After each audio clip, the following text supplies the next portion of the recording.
దేవునికి స్తోత్రం. దైవజనునికి వందనాలు. కూడి వచ్చిన మీ అందరికీ వందనాలు. ప్రకటన గ్రంథం 19వ అధ్యాయం. అటు తర్వాత బహుజనుల శబ్దము వంటి గొప్ప స్వరము పరలోకమందు ఇలాగు చెప్పగా వింటిని, ప్రభువును స్తుతించుడి, రక్షణ మహిమ ప్రభావములు మన దేవునికే చెల్లును. ఆయన తీర్పులు సత్యములును న్యాయములునై ఉన్నవి. తన వ్యభిచారముతో భూలోకమును చెరిపిన గొప్ప వేశ్యకు ఆయన తీర్పు తీర్చి తన దాసుల రక్తమును బట్టి దానికి ప్రతిదండన చేసెను. మరి రెండవసారి వారు ప్రభువును స్తుతించుడి అనిరి. ఆ పట్టణపు పొగ యుగ యుగములు పైకి లేచుచున్నది. అప్పుడు ఆ 24 పెద్దలును 4 జీవులను సాగిలపడి ఆమెన్, ప్రభువును స్తుతించుడి అని చెప్పుచు సింహాసనాసీనుడగు దేవునికి నమస్కారము చేసిరి. మరియు మన దేవుని దాసులారా, ఆయనకు భయపడు వారలారా, కొద్దివారేమి గొప్పవారేమి, మీరందరూ ఆయనను స్తుతించుడి అని చెప్పుచున్న ఒక స్వరము సింహాసనం వద్ద నుండి వచ్చెను. అప్పుడు గొప్ప జనసమూహపు శబ్దమును, విస్తారమైన జలముల శబ్దమును, బలమైన ఉరుముల శబ్దమును పోలిన ఒక స్వరము, సర్వాధికారియు ప్రభువును అగు మన దేవుడు ఏలుచున్నాడు, ఆయనను స్తుతించుడి, గొర్రెపిల్ల వివాహోత్సవ సమయము వచ్చినది, ఆయన భార్య తన్ను తాను సిద్ధపరచుకొని ఉన్నది గనుక మనము సంతోషపడి ఉత్సహించి ఆయనను మహిమపరచదమని చెప్పగా వింటిని. మరియు ఆమె ధరించుకొనుటకు ప్రకాశములను నిర్మలమునునైన సన్నపు నారబట్టలు ఆమెకు ఇయ్యబడెను. అవి పరిశుద్ధుల నీతి క్రియలు. మరియు అతడు నాతో ఇలాగు చెప్పెను, గొర్రెపిల్ల పెండ్లి విందుకు పిలువబడిన వారు ధన్యులని రాయుము. మరియు ఈ మాటలు దేవుని యథార్థమైన మాటలని నాతో చెప్పెను. అందుకు నేను అతనికి నమస్కారము చేయుటకై అతని పాదముల ఎదుట సాగిలపడగా, అతడు వద్దు సుమి, నేను నీతోనూ యేసును గూర్చిన సాక్ష్యము చెప్పు నీ సహోదరులతోనూ సహదాసుడను, దేవునికే నమస్కారము చేయుము.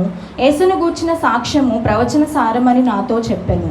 మరియు పరలోకము తెరవబడి ఉండుట చూచితిని. అప్పుడు ఇదిగో తెల్లని గుర్రం ఒకటి కనబడెను. దాని మీద కూర్చుండి ఉన్నవాడు నమ్మకమైన వాడును సత్యవంతుడు అను నామము గలవాడు. ఆయన నీతిని బట్టి విమర్శ చేయుచు యుద్ధము జరిగించుచున్నాడు. ఆయన నోట నుండి ఆయన నేత్రములు అగ్నిజ్వాల వంటివి. ఆయన శిరస్సు మీద అనేక కిరీటములుండెను. వ్రాయబడిన ఒక నామము ఆయనకు కలదు, అది ఆయనకే గాని మరెవనికినీ తెలియదు. రక్తములో ముంచబడిన వస్త్రము ఆయన ధరించుకొని ఉండెను. మరియు దేవుని వాక్యము అను నామము ఆయనకు పెట్టబడి ఉన్నది. పరలోకమందున్న సేనలు శుభ్రమైన తెల్లని నారబట్టలు ధరించుకొని తెల్లని గుర్రములెక్కి ఆయనను వెంబడించుచుండిరి. జనములను కొట్టుటకై ఆయన నోట నుండి వాడిగల ఖడ్గము బయలువెడలుచుండెను. ఆయన ఇనుపదండముతో వారిని ఏలును.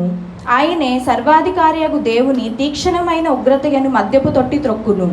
రాజులకు రాజును ప్రభువులకు ప్రభువును అను నామము ఆయన వస్త్రము మీదను తొడ మీదను వ్రాయబడి ఉన్నది. మరియు ఒక దూత సూర్యబింబములో నిలచియుండుట చూచితిని.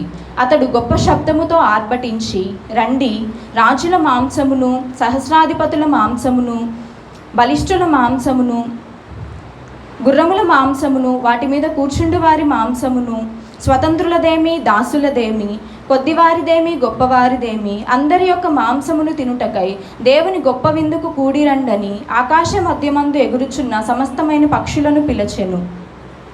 మరియు ఆ గుర్రము మీద కూర్చున్న వానితోనూ ఆయన సేనతోనూ యుద్ధము చేయుటకై ఆ క్రూర మృగమును భూరాజులను వారి సేనలను కూడి ఉండగా చూచితిని.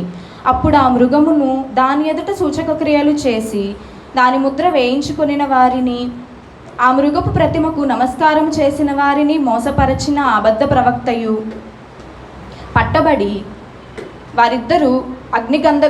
వారిద్దరూ గంధకములతో మండు అగ్నిగుండములో ప్రాణముతోనే వేయబడిరి. కడమవారు గుర్రము మీద కూర్చున్న వాని నోట నుండి వచ్చిన ఖడ్గము చేత వధింపబడిరి. వారి మాంసమును ఆ పక్షులన్నీయూ కడుపారా తినెను. 20వ అధ్యాయము. మరియు పెద్ద సంకెళ్లను చేత పట్టుకొని అగాధము యొక్క తాళపు చెవిగల యొక్క దేవదూత పరలోకము నుండి దిగివచ్చుట చూచితిని. అతడు ఆది సర్పమును అనగా అపవాదియు సాతానును అను ఆ ఘట సర్పమును పట్టుకొని 1000 సంవత్సరములు దానిని బంధించి అగాధములో పడవేసి ఆ 1000 సంవత్సరములు గడచు వరకు ఇక జనములను మోసపరచకుండునట్లు ఆ అగాధమును మూసి దానికి ముద్ర వేసెను. అటు పిమ్మట కొంచెము కాలము వాడు విడిచిపెట్టబడవలెను. అంతటా సింహాసనములను చూచితిని. వాటి మీద ఆసీనులై ఉన్న వారికి విమర్శ చేయుటకు అధికారం ఇయ్యబడెను. మరియు ఆ క్రూర మృగమునకైనను దాని ప్రతిమకైనను నమస్కారము చేయక తమ నొసళ్ళయందే గాని చేతులయందే గాని దాని ముద్ర వేయించుకొనని వారిని యేసు విషయమై తామిచ్చిన సాక్ష్యమును గూర్చియు దేవుని వాక్యమును గూర్చియు శిరచ్ఛేదనము చేయబడిన వారి ఆత్మలను చూచితిని.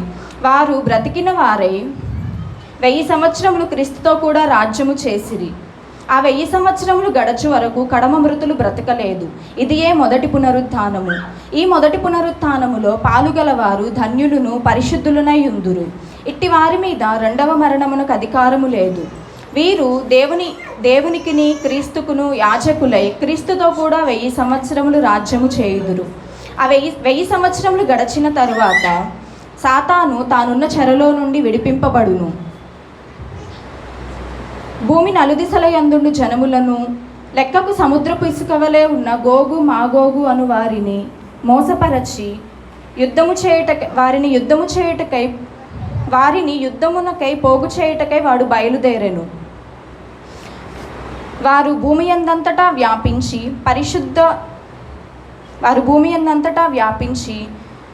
పరిశుద్ధుల శిబిరమును ప్రియమైన పట్టణమును ముట్టడి వేయగా పరలోకములో నుండి అగ్ని దిగి వచ్చి వారిని దహించెను. వారిని మోసపరచిన అపవాది అగ్నిగంధకములు గల గుండములో పడవేయబడెను.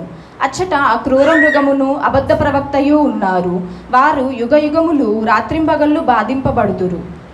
మరియు ధవలమైన మహాసింహాసనమును దాని యందు ఆసీనుడై ఉన్న ఒకనిని చూచితిని. భూమి ఆకాశములు ఆయన సముఖము నుండి పారిపోయెను. వాటికి నిలువ చోటు కనబడకపోయెను. మరియు గొప్పవారేమి కొద్దివారేమి మృతులైన వారందరూ ఆ సింహాసనం ఎదుట నిలవబడి ఉండుట చూచితిని. అప్పుడు గ్రంథములు విప్పబడెను. మరియు జీవగ్రంథమందు వేరొక గ్రంథము విప్పబడెను. ఆ గ్రంథముల యందు వ్రాయబడి ఉన్న దానిని బట్టి తమ క్రియల చొప్పున మృతులు తీర్పు పొందిరి. సముద్రము తనలోనున్న మృతులను అప్పగించెను. మరణమును పాతాళ లోకమును వాటి వశంలోనున్న మృతులను అప్పగించెను. వారిలో ప్రతివారును తమ క్రియల చొప్పున తీర్పు పొందెను. మరణమును మృతుల లోకమును అగ్నిగుండములో పడవేయబడెను. ఈ అగ్నిగుండము రెండవ మరణము. ఎవని పేరైనను జీవగ్రంథమందు రాయబడినట్టు కనబడని ఎడల వారును అగ్నిగుండములో పడవేయబడెను.